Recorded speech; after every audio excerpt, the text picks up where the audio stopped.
Is this you? Are sleepless nights keeping you up again, tossing and turning and trying to get to bed? Or you fall asleep, but then you wake up later in the night unable to fall back asleep. And this happens night after night. So now you have no energy during the day to do the things that you enjoy. Well, if this is you, today I'm going to be talking about something called sleep restriction, which is a major pillar of cognitive behavioral therapy. And if you've watched some of my other videos, you know that cognitive behavioral therapy is the first line treatment for insomnia. Hello, everyone. If you're new to my channel, my name is Autumn Martin. I am a practicing certified physician assistant working in sleep and pulmonology medicine. If you like my stuff, give it a thumbs up, subscribe for more, but let's get started because today I'm going to be helping out all of you insomniacs get a better night's sleep by talking about sleep restriction. So, what exactly is sleep restriction?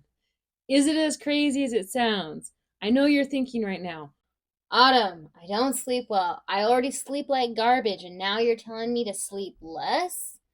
You're crazy. well, let's talk about what sleep restriction actually is. And what it is matching the amount of time that you're actually sleeping to the amount of time that you're actually in bed. So, for most of my insomniacs who lay in bed staring at the ceiling, waking up throughout the night, they might only get 4 to 5 hours throughout the night of actual sleep. So, they may go to bed at 9 p.m., but then they're waking up at midnight. They're staying awake for 30 minutes to an hour. And then they're waking up at 1 a.m. and they're staying awake for an hour. And then they're going back to bed and then waking up again at 4 a.m. So, through all of that broken sleep, they're actually only getting 4 to 5 hours of sleep, but they're spending maybe 10, 11 hours laying in bed not sleeping. So, with sleep restriction, we are going to match the amount of time you're actually sleeping, which might not be a lot, to the amount of time you're actually laying in bed trying to sleep. Now, I know this sounds crazy. There's science behind it. When we are laying in bed or doing other activities in the bed, staring at our phone, eating, just laying there trying to sleep, our brains have this really annoying feature where they adapt to our environment and they learn. And so, if you are spending a lot of time awake in your bed, your brain starts to learn the bed is not a place of sleeping and it starts to associate wakefulness with the bed. Where in reality, you want your brain to associate going to sleep and sleeping with the bed. So we're going to retrain it. And we're going to retrain it using these 7 steps that I'm about to break down of sleep restriction. Okay, step 1 for sleep restriction therapy is getting your average total sleep time or your ATST. This is going to be calculated doing a 2-week sleep diary. And there's all kinds of free sleep diaries out there. Or if you're working with a therapist, you can be working on your sleep diary with them. But you're going to be getting the average total number of hours that you sleep every night over the course of 2 weeks. So usually I don't recommend a phone near the bed or a clock near the bed.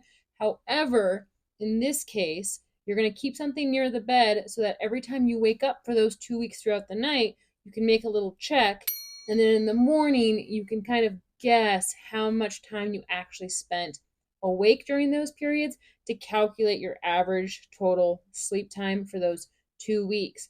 Now, this average total sleep time is going to be the amount of time that you are going to be able to spend in bed plus 30 minutes. So if every night you're only sleeping about 4.5 hours, you're going to add 30 minutes to that, and 5 hours is the amount of time that we're going to be using for the next 6 steps of this sleep restriction therapy.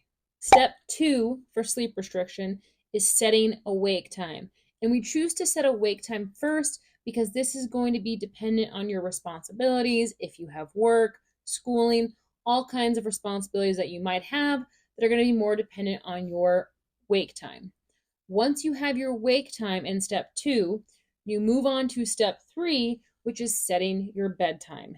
And the way you calculate your bedtime is subtracting your average total sleep time from your wake time. So if you have an average total sleep time of 5.5 hours. You add a 30-minute window to that, so your total is 6 hours, and you subtract backwards. So if you're going to be getting up at 6 a.m., your bedtime needs to be midnight.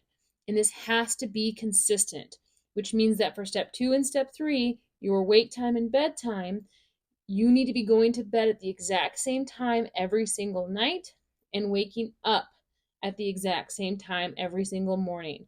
So if your window of sleep restriction is midnight to 6 a.m., then you are not getting into bed. You are not trying to go to sleep. You're not climbing into bed until midnight. No matter how sleepy, how tired you are not getting into bed until midnight. And then when that alarm goes off at 6 a.m., even on the weekends, 6 a.m. is your wake time so that you are giving yourself only those 6 hours of being in bed. So, a little tip is when you are setting this up. So, when you are deciding your average total sleep time, if you think it's only 3 to 4 hours, I do actually recommend starting at a minimum of 5 to 5.5 hours, just because you have responsibilities. So you might be a parent, you might be a student, you might be working full time, or you might just have a very busy day. You want to give yourself at least 5.5 hours when you're starting this process of in bed time. So even if you're sleeping for 3 to 4 hours based on your sleep diary, I do recommend at a minimum of about 5 to 5.5 hours to start. Which brings me to step number 4 for sleep restriction, which is being consistent. And so if you've come up with step 1, your average total sleep time, if you've set up your wake time and your bedtime to be in line with that average total sleep time, you need to be consistent for at least 2 to 3 weeks to allow your brain to reassociate getting into bed with going to sleep. When you start to notice that you're actually getting into bed and falling asleep and staying asleep for those sleep restricted hours, and you're starting to feel a little bit better, then you can start gradually in 15-minute increments a week. So not long, big increments, but 15-minute increments a week. You can start to increase your time in bed. And I usually recommend slowly bringing your bedtime back. So if your bedtime was midnight, after a few weeks of doing this, you're starting to feel better. You want to start gradually increasing those increments by 15 minutes. Your new bedtime is 11:45 for a week. And if that goes well for a week, then it becomes 11:30. You kind of get the picture.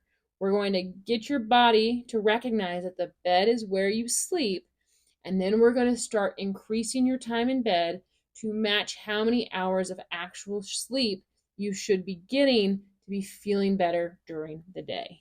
Step number 5 in sleep restriction training is the use of light.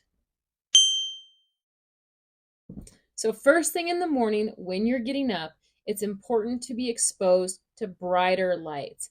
If you can get outside and get some natural sunlight the first 30 minutes of the day, that is the best source. But there are always things that you can get online that kind of mimic that natural sunlight. Anything with more brighter light sources to tell your brain it's time to wake up, it's time to get going. So that at 6 a.m., when it's time for you to get out of bed, you want that exposure to brighter light therapy. And then on the flip side, in the evening, when you're trying to decompress, tone down, slow down your brain, get ready for sleep, you want to dim the lights. You want those lights to be less bright. You want to be exposed to less blue light, so the light in your phone or in the TV. What this will do when you're partaking in sleep restriction therapy is it'll help reset your sleep cycle. So it's really important that when you're doing sleep restriction therapy, you're also using light. But if you can use natural sunlight, that is the best source of light. Tip number 6 is to avoid napping. Now, I'm not going to lie to you. You are probably going to be a little sleepy and tired when you start sleep restriction. We're restricting your sleep. Like, you're going to be tired, but you're already tired. That's why you're doing sleep restriction, is because you're not sleeping well. So bear with me, because it's hopefully only a few weeks while we retrain your brain. And so this is key. Do not take naps. You are only allowed to sleep from your set bedtime to your set wake time. And this is key because we are trying to increase that sleep drive and that sleep pressure during the day. So that way, when you finally crawl into bed or get ready for bed and try and go to sleep at your set bedtime, you're not laying awake because you're exhausted. Your brain is ready to ramp down, to shut off, and to go to sleep. Because again, we are trying to reassociate that during that sleep restricted time, you are sleeping. You're not getting more sleep, you're getting deeper, condensed, quality sleep. So, no napping. Finally, tip number 7 for sleep restriction is to improve your sleep hygiene. This doesn't happen in a vacuum. This means that you can't have a bunch of caffeine, sugary drinks, coffee before bed when you're doing sleep restriction therapy and expect to poof, your sleep is better. That's not how this works. You need to be using sleep restriction therapy in combination with improving your sleep hygiene. So, cool, comfortable, dark room, noise reduction when you're in the bedroom, making sure that you are limiting your stimulus control, so your caffeine intake, your sugar intake, your cognitive critical thinking right before bed. So I'll do future videos on more in-depth sleep hygiene tips, but just know step number 7 for sleep restriction is really using sleep hygiene with sleep restriction to get a better night's sleep.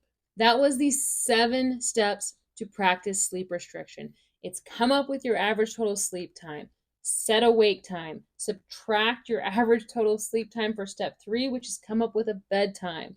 Step 4, which is be consistent, even on the weekends. You're going to sleep at your set bedtime and waking up, getting out of bed at your set wake time. Step 5 is using bright lights in the morning and dimming down the lights at night.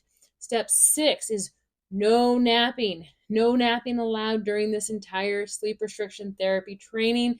And step number 7 is you are increasing and improving your other sleep habits and sleep hygiene to work alongside this sleep restriction therapy. Now, remember, this is just the first pillar of cognitive behavioral therapy. There is more involved with insomnia, but this is just sleep restriction. As always, if you have underlying sleep disorders, mental health conditions, it's important that you talk to your own provider about your own specialized treatment. This is just to inform people about sleep restriction training. As always, if you found this content helpful, please give it a thumbs up. If you want to hear more from me, I am Sleep Coach Autumn. Please subscribe to my channel and stick around for more content in the future. I hope everybody has a great night, and let me know how your sleep restriction training is going. Good night, everybody.